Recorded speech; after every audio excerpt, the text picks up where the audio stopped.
Pada aku, tindakan Indonesia nak haramkan iPhone 16 tu satu tindakan yang bijak. Yang mana tindakan ni mungkin Malaysia tak akan mampu nak buat. Indonesia punya harga diri, bos. Nggak pakai iPhone, nggak masalah. Nah, di era Presiden Bapak Prabowo ini, Indonesia mengalami transformasi besar-besaran dalam perubahan Indonesia emas ke depannya.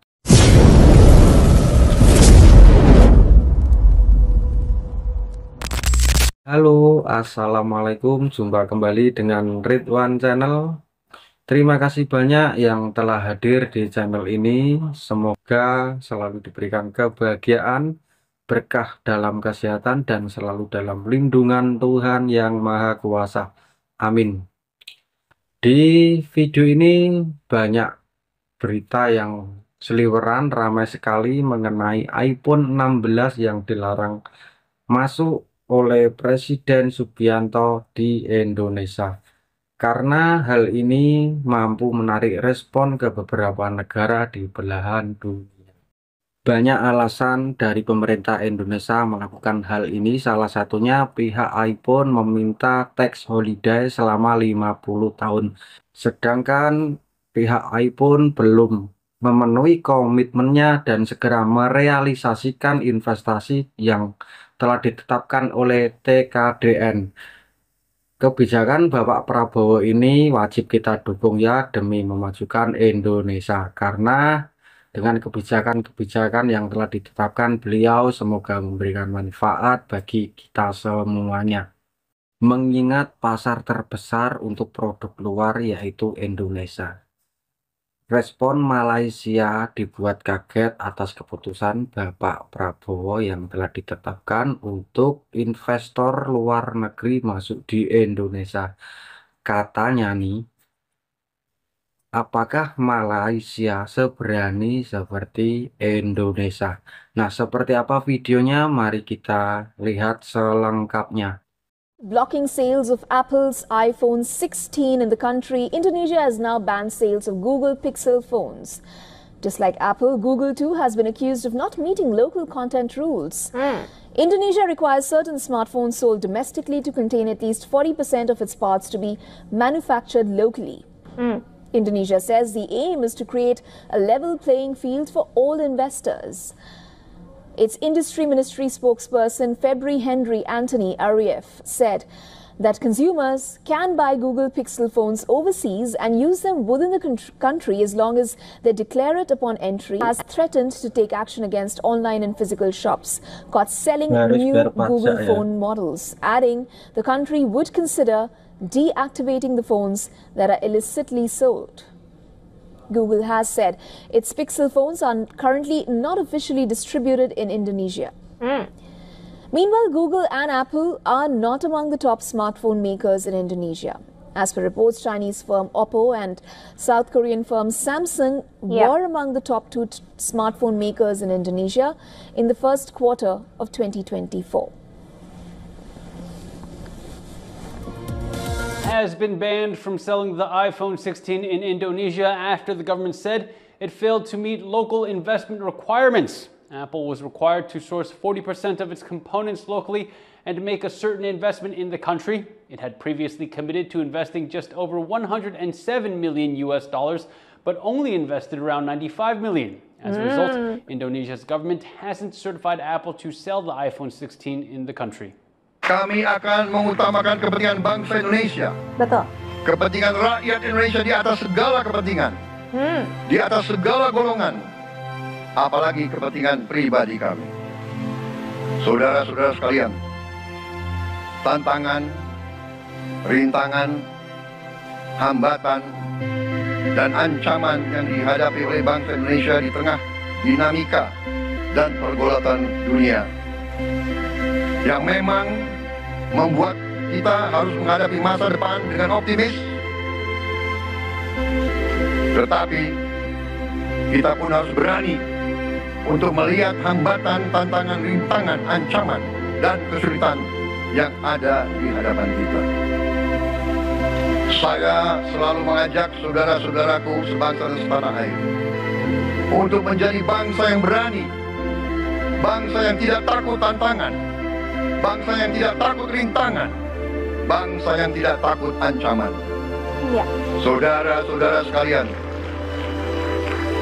sesungguhnya sejarah kita adalah sejarah dengan penuh kepahlawanan, penuh pengorbanan, penuh keberanian.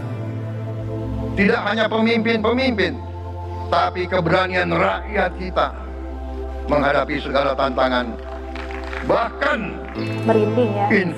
invasi dari bangsa lain. Gue pengguna iPhone sama Android. Cuman jujur ya, gue kesel banget baca berita si Apple itu minta tax refund selama 50 tahun. Padahal lo aja masih punya utang lo sama Indonesia. Lo bilang pengen investasiin sebesar 1,71 triliun, tapi lo baru bayar cuma 1,48 triliun. Lo masih kurang bayar sebanyak 240 miliar. Terus kayak gitu, lo masih mau minta tax refund 50 tahun.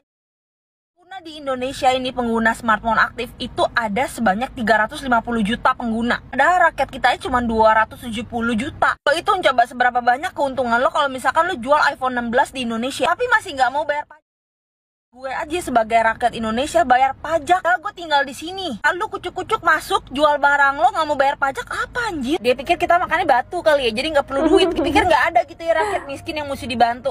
Makan gratis saya perlu dana. Lu kalau nggak bayar teks, program pemerintah gimana jalannya tuh? Kapan negara kita maju? Gue dengar udah ada 9.000 unit yang masuk ke Indonesia tapi nggak bisa dijual. Maksud gue nih buat rakyat-rakyat Indonesia udah kalau bisa nggak usah beli gitu ya. Kita dukung dukung. NKRI. Gue berharapnya CEO Apple tahu kalau misalkan lo nggak jualan di Indonesia, lo yang rugi. Indonesia mah nggak apa-apa nggak ada lo. Kayaknya rakyat Indonesia tolong dong bisa diajak kerjasama gitu ya. Nggak usah lo beli-beli di luar, di Singapura.